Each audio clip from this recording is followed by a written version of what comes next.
The autumn evening was growing darker as 16-year-old Alex drove his grandmother's old Honda Civic down the quiet suburban streets. His hands gripped the steering wheel tightly, just like his driving instructor had taught him. The familiar route to the pharmacy was one he'd driven dozens of times since getting his license 3 months ago, but tonight felt different. His grandmother sat in the passenger seat, her breathing labored. The arthritis in her hands had been particularly bad that day, making it impossible for her to drive herself to pick up her prescription. When she'd called Alex asking for help, he hadn't hesitated. That's just who he was, always ready to help family. "You're doing great, sweetheart," his grandmother whispered, patting his arm gently. "Just like your grandfather taught you." The mention of his grandfather, who had passed away the previous year, made Alex's throat tight. He nodded, unable to speak.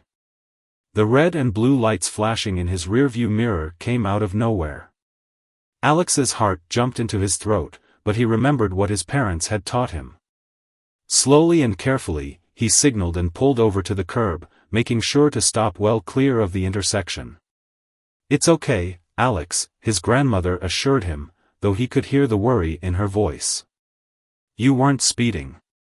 Everything will be fine." 2 police officers approached the car, one on each side, their flashlights cutting through the growing darkness. Alex's hands trembled as he lowered both windows, keeping his hands visible on the steering wheel just as he'd been instructed. "License and registration," the officer on the driver's side demanded, his tone sharp. Alex carefully reached for his wallet, announcing his movements. "I'm getting my license from my back pocket, sir." The officer's partner was speaking to his grandmother, but Alex couldn't make out what they were saying over the sound of his own heartbeat pounding in his ears. He handed over his license with shaking hands. "Step out of the vehicle," the first officer ordered, his hand resting on his holster. Alex's grandmother protested, trying to explain that they were just going to the pharmacy, but the officer remained stern. As Alex carefully stepped out of the car, he could feel his legs wobbling. The cool evening air hit his face, but he barely noticed it. His mind was racing, trying to figure out what he could have done wrong. He'd followed every traffic rule, kept under the speed limit, used his turn signals, everything by the book. "Put your hands behind your back," the officer instructed. Alex's eyes widened in disbelief as he heard the metallic click of handcuffs. His grandmother's voice rose in protest from inside the car, but the second officer was already calling for backup. "There must be some mistake," Alex managed to say, his voice barely above a whisper. "I was just driving my grandmother to get her medicine." The first officer ignored his explanation, instead reading him his rights as Alex stood there, handcuffed and confused. His grandmother had managed to get out of the car despite her arthritis, and was now arguing with the second officer, her voice carrying across the quiet street. "That's my grandson. He's a good boy, he's never been in trouble a day in his life," she insisted, her voice breaking with emotion. "He's taking me to get my heart medication. Please, you have to believe us." As Alex stood there, watching his grandmother become increasingly distressed, he noticed more patrol cars arriving. Their lights painted the peaceful suburban street in alternating red and blue, drawing curious neighbors to their windows and porches. What happened next would change everything, but at that moment, all Alex could think about was his grandmother's medication and how this delay might affect her health. He had no way of knowing that this terrifying moment would lead to a series of events that would not only clear his name but make him a hero in his community. The growing crowd of onlookers, the flashing lights, his grandmother's protests, and his own racing thoughts all blended together into a surreal scene that felt more like a nightmare than reality. But as the senior officer arrived on the scene, carrying a tablet and speaking in hurried tones to his colleagues, Alex couldn't possibly imagine how this evening would unfold, or how a simple drive to the pharmacy would become a story that would capture the attention of their entire town. Standing there in handcuffs, watching his grandmother argue with the officers, Alex couldn't help but wonder what could have possibly triggered such an intense response to a routine traffic stop. The answer to that question would prove to be more surprising than anything he could have imagined, and would set in motion a chain of events that would test his character, challenge his beliefs, and ultimately reveal an unexpected truth that had been hiding in plain sight all along. The autumn breeze carried the whispers of gathering neighbors, and somewhere in the distance, a dog barked at the commotion. But for Alex, time seemed to stand still as he waited to learn why a simple act of kindness had turned into what felt like the worst night of his life. Little did he know, this was just the beginning of a story that would change not only his life but the lives of everyone involved in ways none of them could have predicted. The senior officer's arrival marked a sudden shift in the atmosphere. He was older than the others, with gray hair visible beneath his cap and crow's feet around his eyes that deepened as he studied the information on his tablet. His presence seemed to calm the situation slightly, though Alex remained handcuffed beside the patrol car. "Ma'am," the senior officer addressed Alex's grandmother, his tone noticeably gentler than his colleagues, "could you please explain why you're out tonight?" Alex's grandmother straightened herself up despite her arthritis, her voice steadied despite her evident distress. "I need my heart medication. I couldn't drive myself because of my hands." She held up her gnarled fingers as evidence. "My grandson, he's such a good boy, offered to take me to the pharmacy. That's all. Please, officer, he's never been in any trouble." The senior officer nodded thoughtfully, then turned to Alex. "Son, are you aware that this vehicle matches the description of one involved in a series of pharmacy robberies in the area?" Alex's eyes widened in shock. "What? No, sir. This is my grandmother's car. She's had it for years. I was just trying to help her get her medicine." As if to verify his story, a gust of wind carried the unmistakable scent of his grandmother's lavender air freshener from the car's open windows, the same fragrance that had hung in the vehicle for as long as Alex could remember. The car was as much a part of his childhood as his grandmother's chocolate chip cookies and Sunday afternoon stories. The senior officer walked around the Honda, his flashlight beam sweeping across its surfaces. The car's faded blue paint, the small dent in the rear bumper from when Alex's grandfather had backed into a mailbox years ago, the proud grandparent sticker in the back window, all of it screamed family vehicle rather than getaway car. "Lieutenant," one of the younger officers called out, "you need to see this." He was holding up a small notebook he'd found in the car's glove compartment. Alex's heart sank, not because there was anything incriminating in it, but because he knew what it was. His grandfather's old mileage log, where he'd meticulously recorded every trip, every gas fill-up, every oil change for the past decade. The lieutenant took the notebook, flipping through its pages with increasing interest. His expression changed as he read, the stern law enforcement officer's facade softening almost imperceptibly. He pulled out his phone and made a quick call, speaking in low tones that Alex couldn't quite catch. Meanwhile, Alex's grandmother had begun telling anyone who would listen about how Alex had made the honor roll last semester, how he volunteered at the local animal shelter on weekends, and how he'd never missed a day of helping her with her garden since his grandfather passed away. The growing crowd of neighbors had shifted from suspicious onlookers to supportive witnesses, with several stepping forward to vouch for Alex's character. "That boy shoveled my driveway all winter without being asked," called out Mrs. Chen from next door. "Wouldn't take a penny for it either. He helps my son with his math homework twice a week," added another neighbor. "Been doing it for months." The lieutenant's phone call ended, and he spent a few moments conferring with his officers. The tension in the air began to shift, like the moment when storm clouds begin to break apart, letting the first rays of sunlight through. "Remove those cuffs," the lieutenant finally ordered. As the younger officer complied, the lieutenant explained, "We've been tracking a series of pharmacy robberies. The suspect has been using stolen cars matching this description, all with recently forged registration papers. But this." He held up the mileage log, "This tells a different story. 10 years of detailed records, all matching the car's current mileage exactly." Alex rubbed his wrists where the handcuffs had been, relief flooding through him. His grandmother rushed to his side, checking him over as if he were still the little boy who used to scrape his knees playing in her backyard. But the lieutenant wasn't finished. Those robberies have been putting a lot of people at risk. The suspect has been targeting elderly customers, stealing their medications along with the pharmacy's inventory. What you're doing tonight, son, looking after your grandmother, it's exactly the opposite of what we're dealing with. The realization of how the situation had appeared from the officer's perspective began to dawn on Alex. A young driver, an elderly passenger, heading to a pharmacy at dusk, it must have seemed to fit the pattern perfectly. The misunderstanding, though frightening, had been based on the police trying to protect people like his grandmother. "Sir," Alex spoke up, his voice stronger now, "if someone's targeting elderly people at pharmacies, maybe we could help. My grandmother knows lots of people in the community who might be at risk. We could spread the word, help them stay safe." The lieutenant studied Alex for a moment, clearly impressed by his ability to think of others even after his ordeal. "That's actually not a bad idea. We've been trying to get the word out, but many elderly residents are hesitant to talk to law enforcement."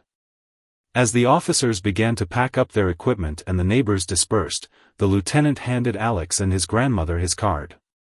"We'll be in touch about setting up a community awareness meeting. And I apologize for the misunderstanding. You've actually helped us tonight. Knowing there are still cars like this with legitimate long-term owners helps us narrow down our search." Alex's grandmother insisted on hugging each officer before they left, reminding them all to stay safe and eat properly on their shifts.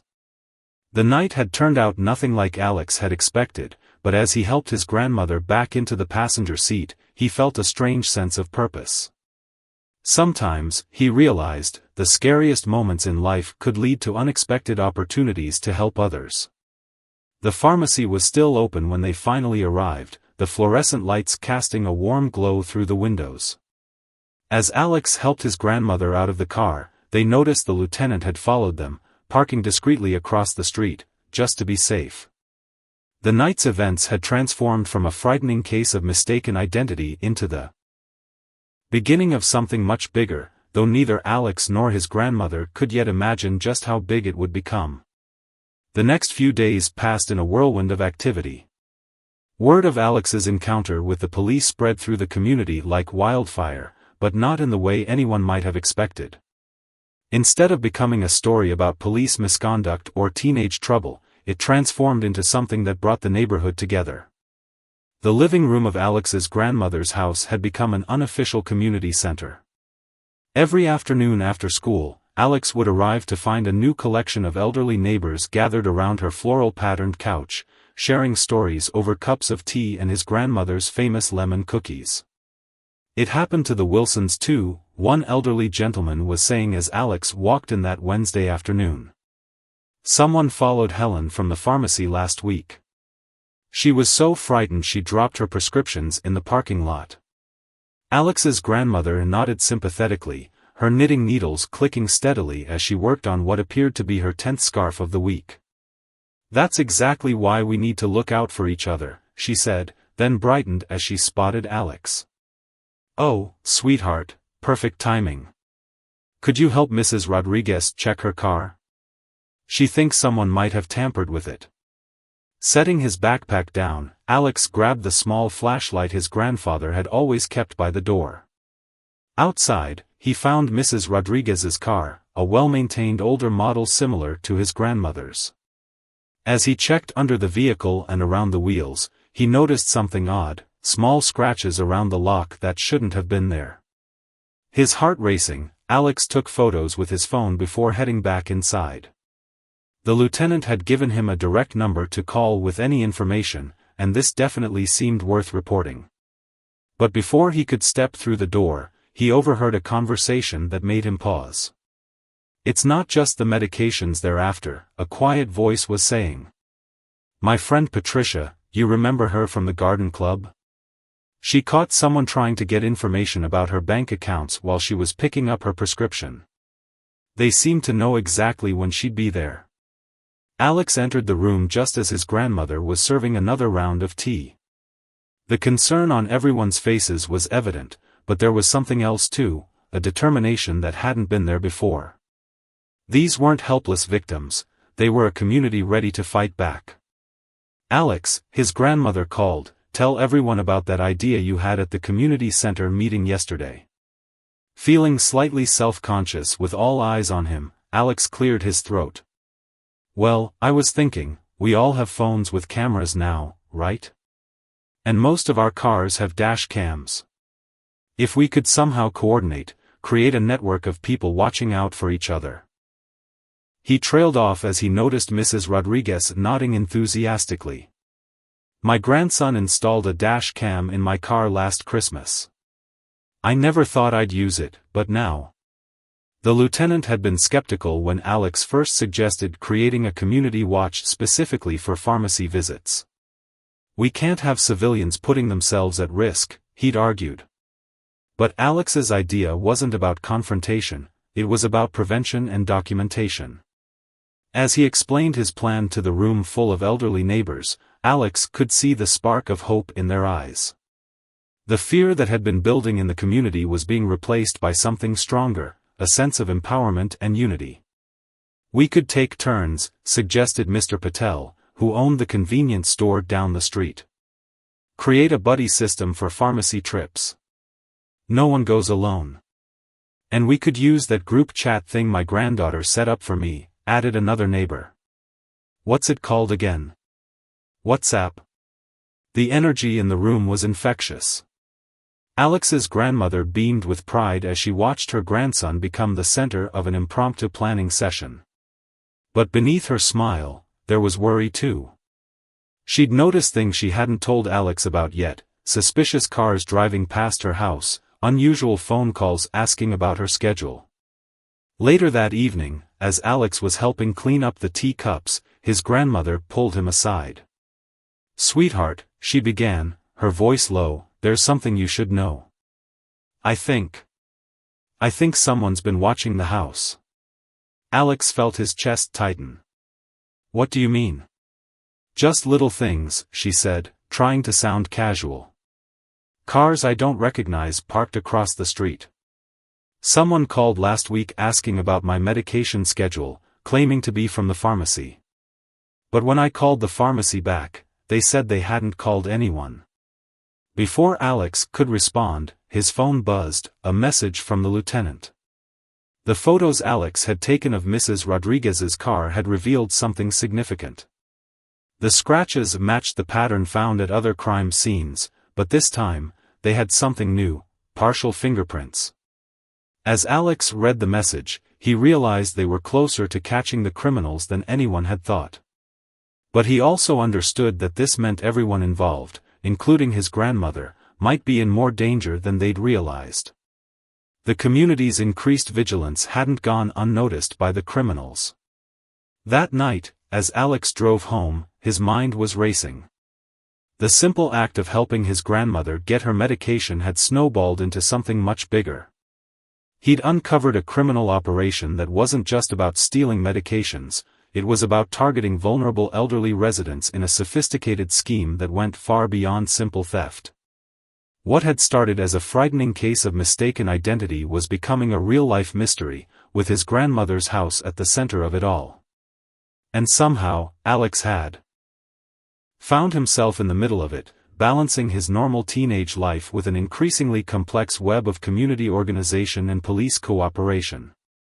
As he pulled into his driveway, Alex noticed a car he didn't recognize parked down the street, its headlights off but engine running. His hand tightened on his phone, ready to call the lieutenant. The next phase of this story was about to begin, and it would test everything Alex and his community had built together. Alex's heart pounded as he watched the suspicious car through his kitchen window. His fingers hovered over his phone, the lieutenant's number ready to dial. But before he could press call, the car's engine revved and it pulled away, disappearing into the night. Something about its departure felt deliberate, almost like a warning. The next morning, Alex's grandmother's living room was busier than ever. The lieutenant had stationed an unmarked police car nearby, and the community's response to the growing threat had been remarkable. Mr. Patel had installed extra security cameras at his store, which overlooked the route to the pharmacy. The local coffee shop had become an unofficial lookout post, with retired residents taking shifts to watch the street. "Look at this," Alex's grandmother said, spreading out a hand-drawn map on her coffee table. Various neighbors had marked locations where they'd spotted suspicious activity. Red dots indicated attempted break-ins, blue showed suspicious vehicles, and green marked successful medication thefts. A pattern was emerging. "They're not just hitting random targets," Alex realized, studying the map. "They're methodically working through the neighborhood, but only targeting certain houses." He pointed to several unmarked areas. "See? They're skipping houses where younger families live." The lieutenant, who had stopped by to check on their progress, leaned in to examine the map. "This is incredible work," he admitted. "We've been trying to establish a pattern for weeks, but we didn't have this level of detailed community information." Just then, Mrs. Rodriguez burst through the door, out of breath. "They're back. The same car Alex spotted last night, it's parked outside the pharmacy right now." The lieutenant immediately got on his radio, but Alex was already pulling up the community group chat on his phone. Within minutes, reports started flowing in from their makeshift surveillance network. "Blue sedan, tinted windows, just past my house heading east," texted Mr. Patel. "Two men in dark clothes watching the pharmacy from the coffee shop. Don't recognize them," came another message. Alex's grandmother placed a gentle hand on his arm. "They're getting bolder," she said softly. "But so are we." The lieutenant's voice cut through the room's tension. "We've got units moving into position, but we need to be careful. These people have shown they're willing to take risks." That afternoon, Alex and his grandmother sat in on an emergency community meeting at the local library. The room was packed with concerned residents, many of whom had brought additional evidence, photographs, security camera footage, and detailed notes about suspicious activities. "What we're dealing with," the lieutenant explained to the gathered crowd, "is a sophisticated operation. They're not just stealing medications, they're gathering personal information, banking details, and using the stolen prescriptions as part of a larger identity theft scheme." A collective gasp went through the room. Alex felt his grandmother's hand tighten around his. This was bigger than anyone had imagined. "But thanks to this community's cooperation," the lieutenant continued, "we're closer than ever to catching them. The evidence you've all gathered, especially the pattern analysis Alex and his grandmother helped compile, has been invaluable." As if on cue, Alex's phone buzzed with another alert from their community watch group. A suspicious vehicle had just been spotted near the pharmacy again. But this time, something was different. The message included a detail that made Alex's blood run cold.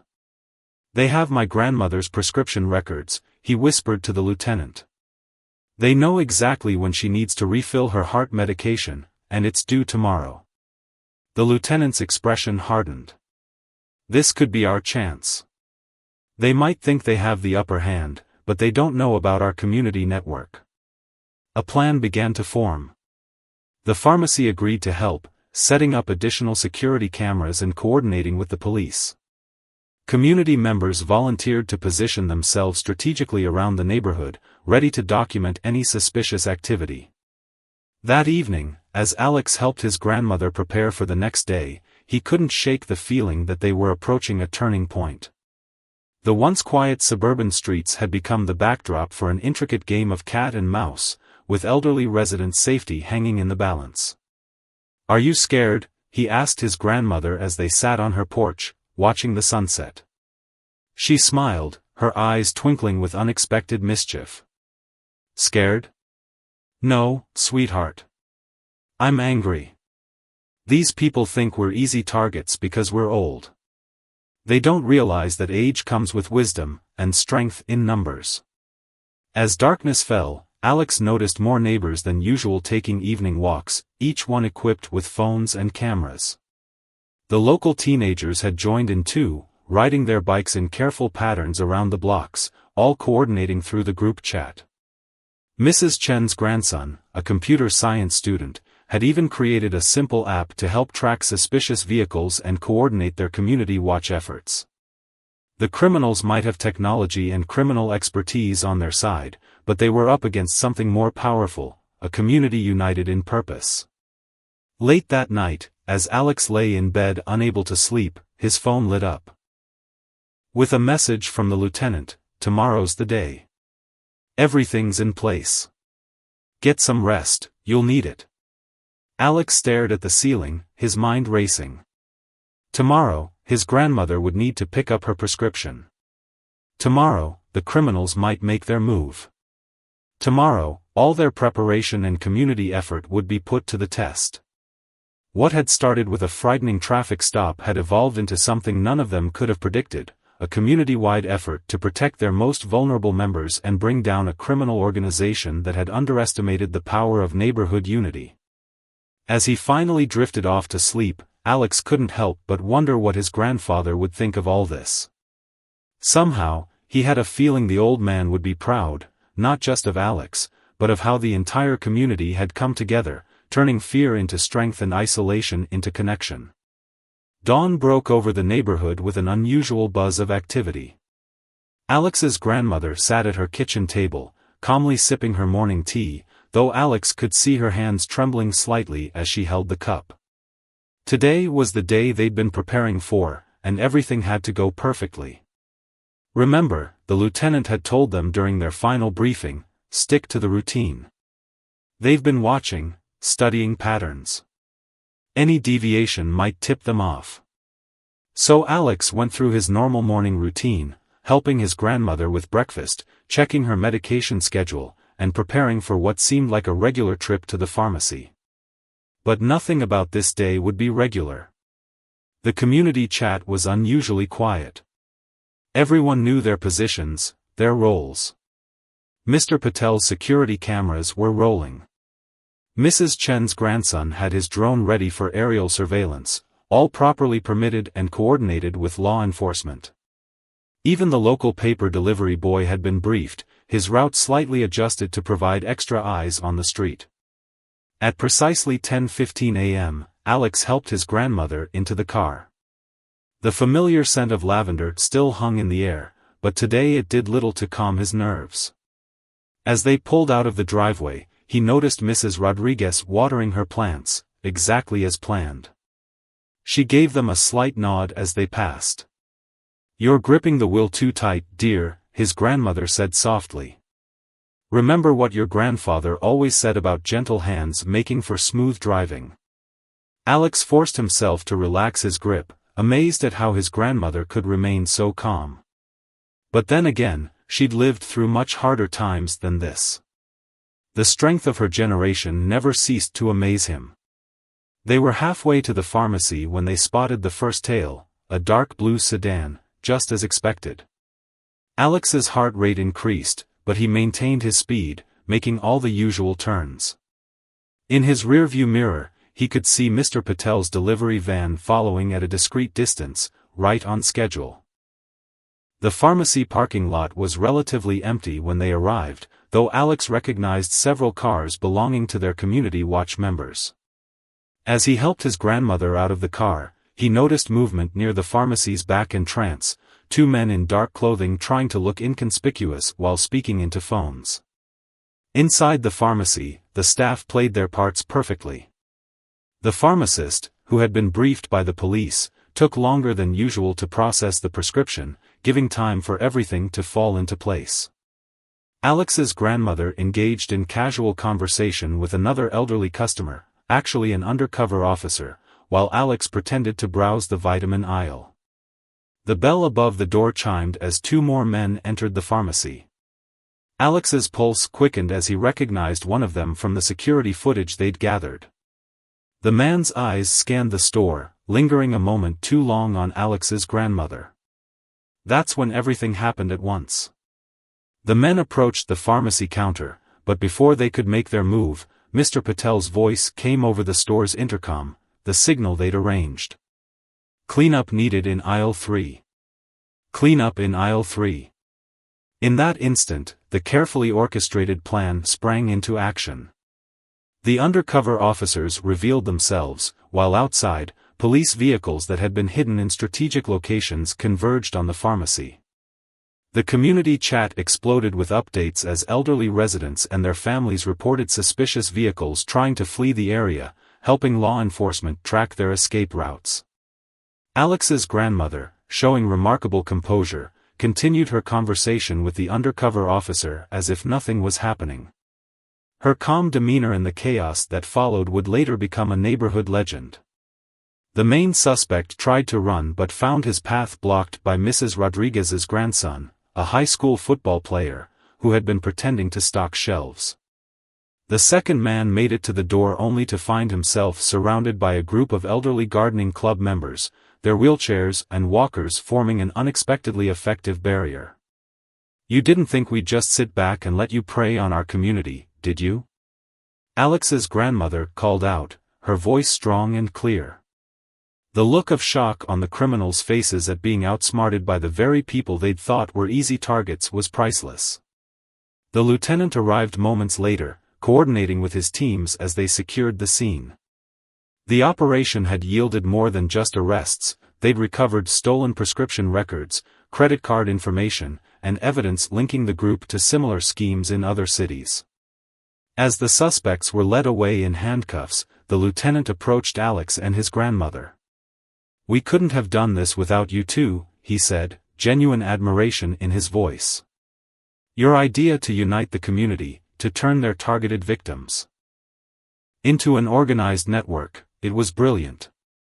Alex's grandmother beamed with pride, but there were tears in her eyes. "My husband would have loved to see this," she said softly. "He always said our neighborhood was special." The pharmacy parking lot had become an impromptu celebration site. Neighbors who had played their parts in the operation emerged from their hiding spots.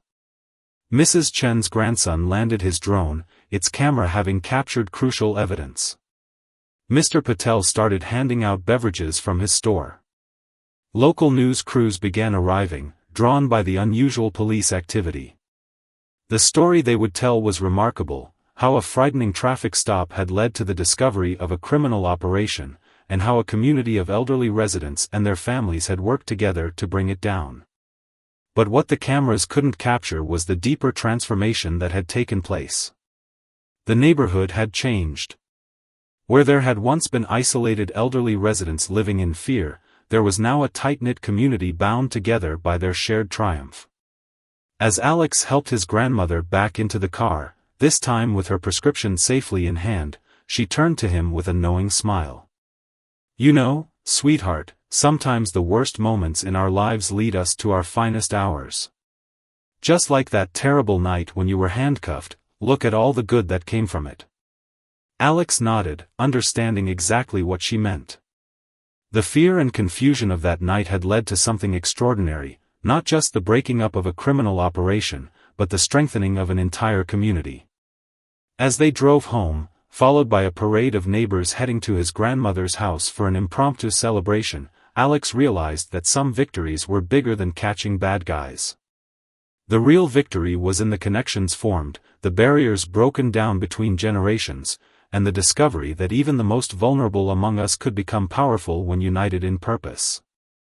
The weeks following the pharmacy sting operation brought changes nobody could have predicted.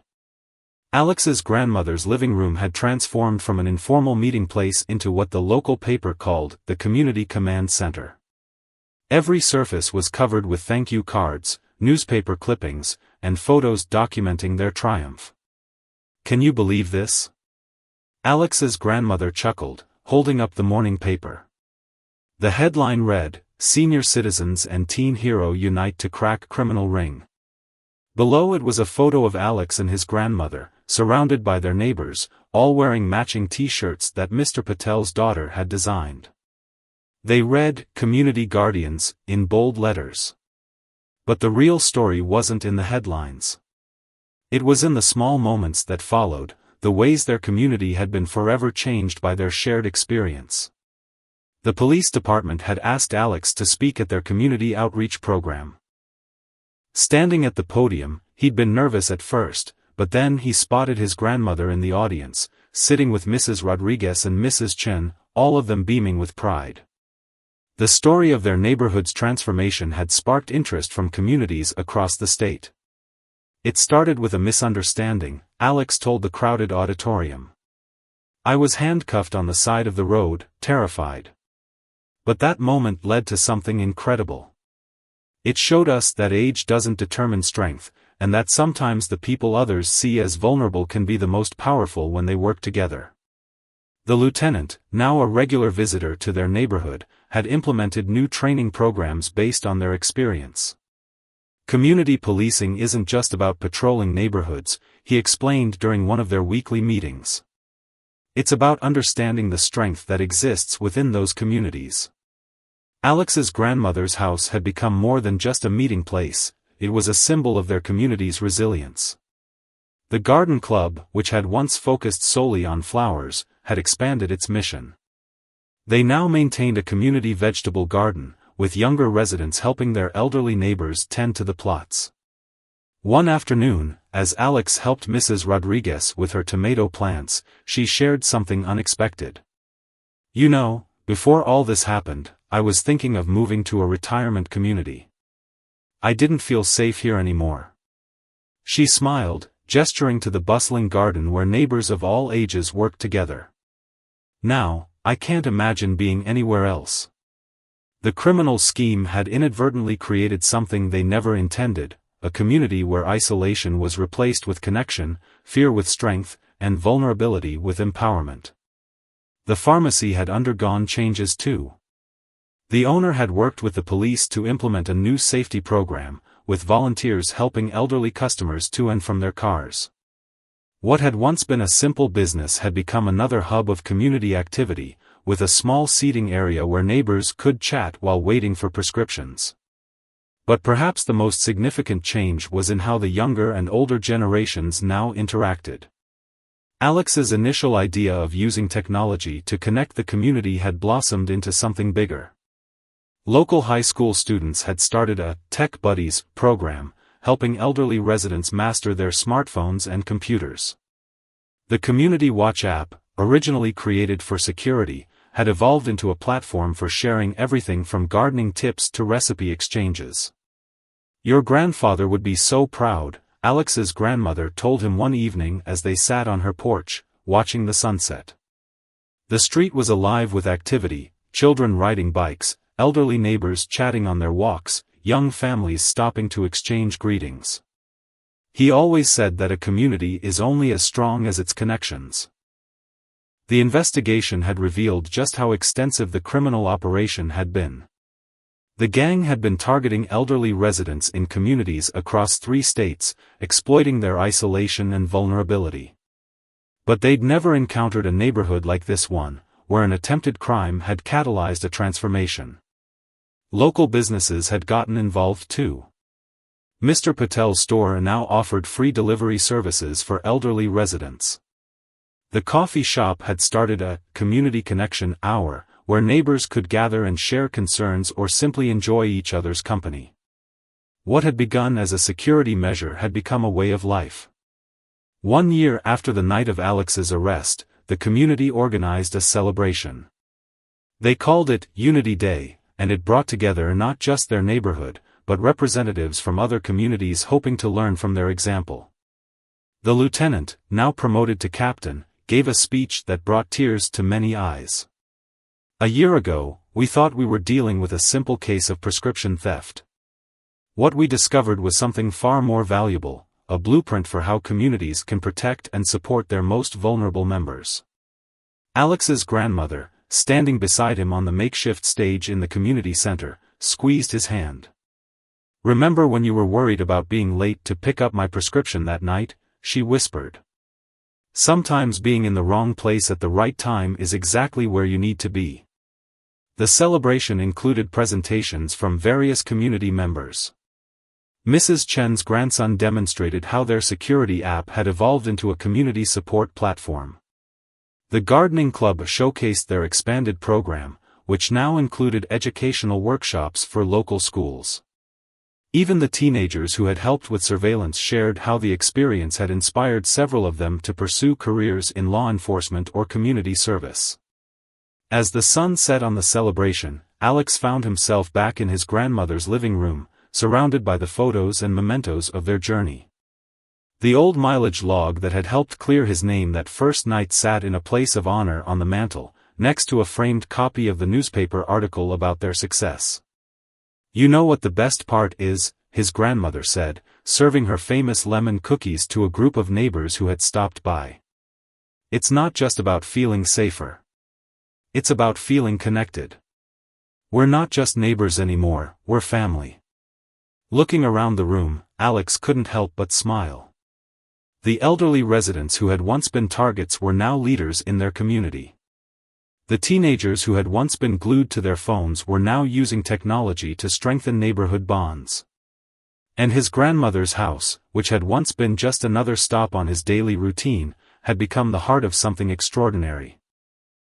The story of their community's transformation had begun to spread far beyond their neighborhood. News outlets from across the country had picked up on what they were calling the grandmother effect, how one teenager's wrongful arrest had sparked a revolution in community safety and connection.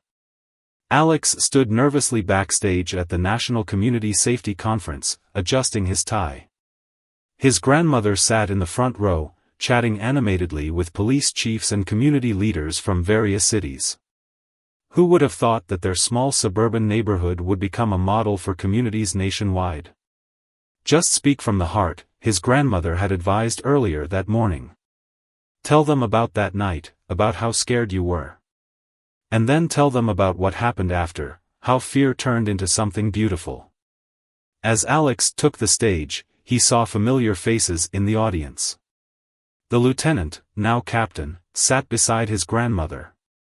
Mr. Patel had closed his store for the day to attend. Even Mrs. Rodriguez, who rarely traveled, had made the journey to support him. "A year and a half ago," Alex began, his voice shaking slightly, "I was handcuffed on the side of the road while trying to help my grandmother get her heart medication. I thought it was the worst night of my life." He paused, looking at his grandmother's encouraging smile. "I was wrong. It turned out to be the beginning of something extraordinary." The conference room was packed with community leaders eager to learn how a neighborhood had transformed itself from a target for criminals into a model of community engagement. Alex shared their story, not just the dramatic takedown of the criminal ring, but the smaller, more significant changes that had followed. He told them about the community garden that had expanded to include a farmer's market, where elderly residents could sell their produce and homemade goods. He described how their security app had evolved into a platform for connecting generations, with teenagers teaching computer skills while learning life lessons from their elderly neighbors.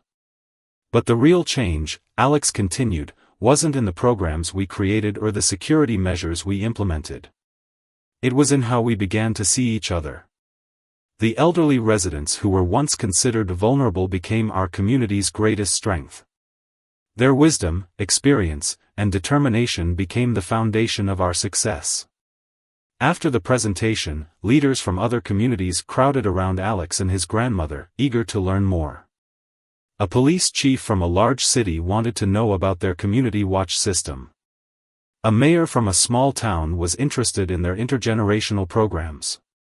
"The beauty of what you've created," one community leader observed, "is that it's not just about preventing crime. It's about building something that makes crime less likely to happen in the first place." Back at their hotel that evening, Alex found his grandmother sitting by the window, looking thoughtful. "Penny for your thoughts?" he asked, using the phrase she'd always used with him. She smiled, patting the seat beside her. "I was just thinking about your grandfather. Remember how he used to say that every problem was just an opportunity in disguise? He would have loved seeing how right he was." The next day brought more presentations and workshops. Communities from across the country shared their own experiences implementing what they'd learned from Alex's neighborhood. A small town in the Midwest had started a similar garden program. A city on the coast had adapted their security app for their own needs. But it was during the lunch break that something unexpected happened. A young police officer approached their table, looking nervous. "I need to confess something," he said, sitting down across from Alex and his grandmother. "I was one of the officers who handcuffed you that night." Alex felt his grandmother's hand tighten around his, but the officer continued. "I've been carrying that guilt for months. We were so focused on catching the bad guys that we forgot about the community we were supposed to be protecting. Watching what you've done with that experience, turning it into something positive, it's changed how I approach my job." The officer's honesty sparked a deeper conversation about police-community relations. By the end of lunch, he had been invited to visit their neighborhood and see firsthand how law enforcement and residents could work together effectively. As the conference drew to a close, Alex's grandmother was asked to give the final address. She stood at the podium, her small frame somehow filling the entire room with her presence. "When my grandson was handcuffed that night," she began, "I was terrified. Not just for him, but for what it said about our world. How had we become so disconnected that helping your grandmother get her medicine could be seen as suspicious?" She paused, looking out at the attentive faces. "But that moment of fear taught us something valuable. It taught us that safety isn't just about locks and cameras and police patrols. It's about knowing your neighbors. It's about bridging the gaps between generations. It's about turning vulnerability into strength through connection." The applause that followed her speech lasted several minutes.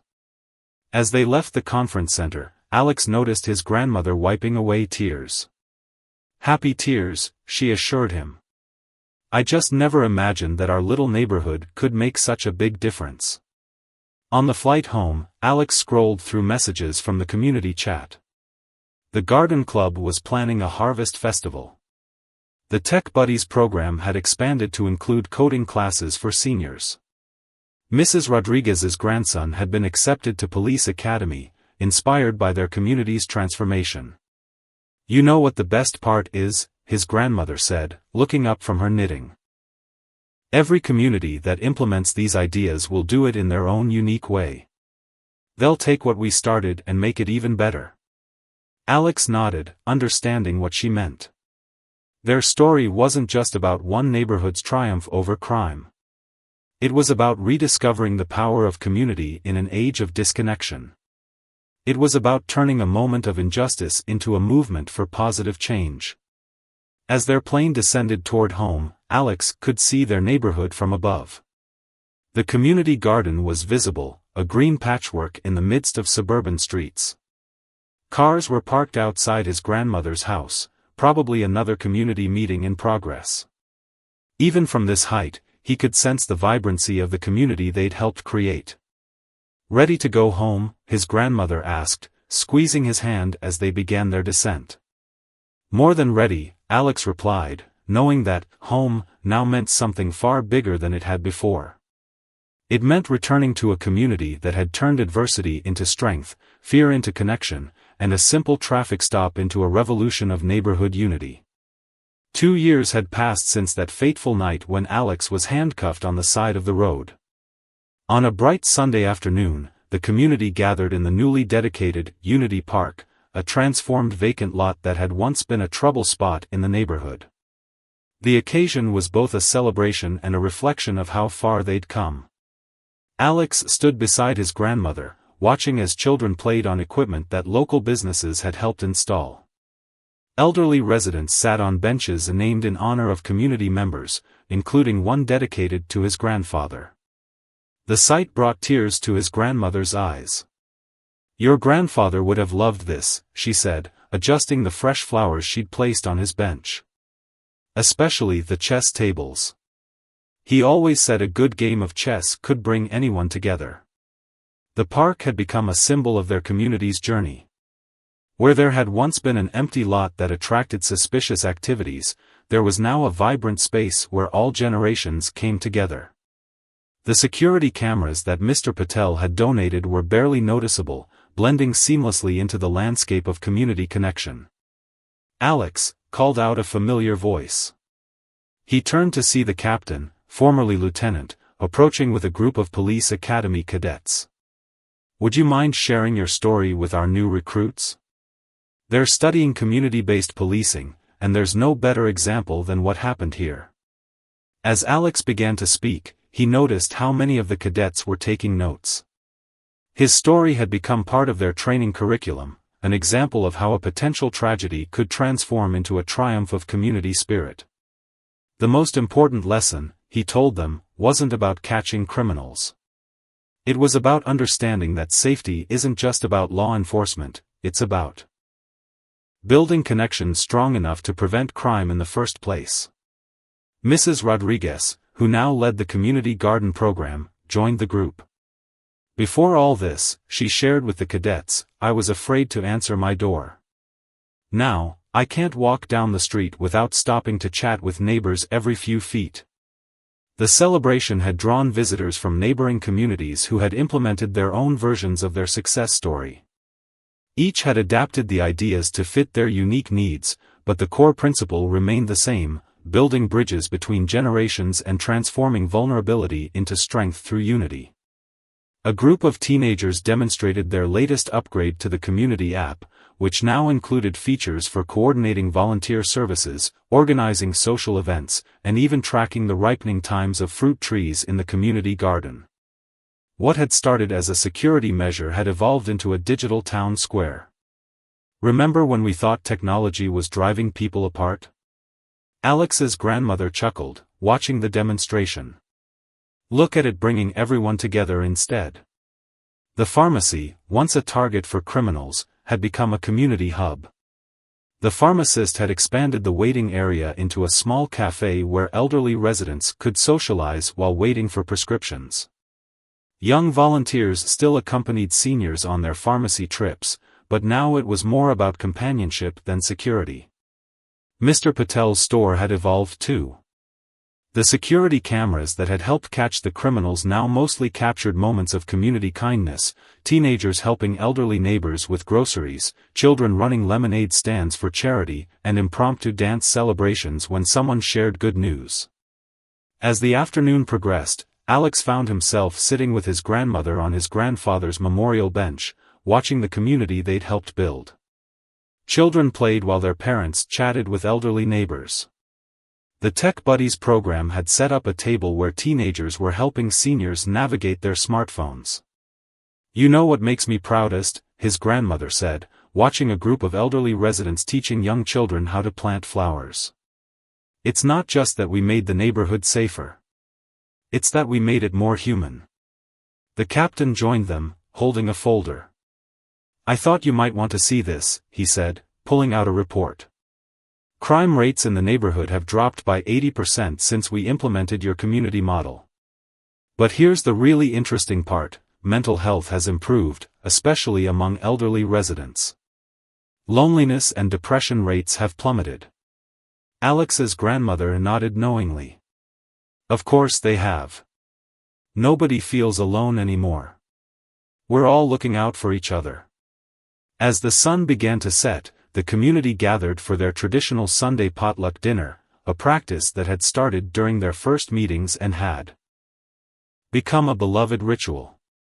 Tables groaned under the weight of dishes that represented the neighborhood's diversity: Mrs. Chen's dumplings, Mrs. Rodriguez's empanadas, Mr. Patel's samosas, and of course, Alex's grandmother's famous lemon cookies. Looking around at the faces illuminated by the string lights they'd hung in the park, Alex realized how much had changed. The elderly residents who had once been targets now led community programs. The teenagers who had helped with surveillance were teaching coding classes at the community center. Even the police officers who patrolled the neighborhood were regular guests at community events. "Sometimes," his grandmother said, as if reading his thoughts, "the worst moments in our lives lead us to the best places. That night when you were handcuffed, it could have left us angry and afraid. Instead, it showed us what we were capable of when we came together. As the evening drew to a close, Alex stood to address the gathered community. The nervous teenager who had once been handcuffed on the side of the road had grown into a confident young man, now studying criminal justice in college with plans to focus on community-based policing. 2 years ago, he began, I thought I was just driving my grandmother to get her medicine. I had no idea that simple act would change not just our lives, but an entire community. But looking around tonight, I realized something important. The change didn't come from any one person or program. It came from all of us deciding that we were stronger together than we were alone. The applause that followed was interrupted by the sound of children laughing as they chased fireflies across the park. The scene perfectly captured what their community had become, a place where joy and security went hand in hand, where age was no barrier to friendship, and where a moment of fear had been transformed into a legacy of connection. As Alex helped his grandmother gather her things to head home, she paused to look back at the park filled with their neighbors and friends. You know what? She said, her eyes twinkling. I think we need to get my prescription refilled tomorrow. Want to drive me to the pharmacy? Alex laughed, understanding the deeper meaning in her simple question. What had once been a source of fear had become a celebration of their journey. The drive to the pharmacy was no longer just an errand, it was a reminder of how far they'd come and the unexpected ways that life's challenges could lead to profound transformation. As they walked home together, the sound of community laughter fading behind them, Alex realized that their story wasn't really about crime prevention or community safety. It was about the power of human connection to transform lives, the strength that comes from bridging generational gaps, and the amazing things that could happen when people chose to turn fear into hope and isolation into unity. The porch light of his grandmother's house glowed warmly in the distance, a beacon of welcome just as it had been throughout their journey. Tomorrow would bring new challenges and opportunities, but they would face them the way they had faced everything else, together, as part of a community that had discovered its own strength in the most unexpected of ways.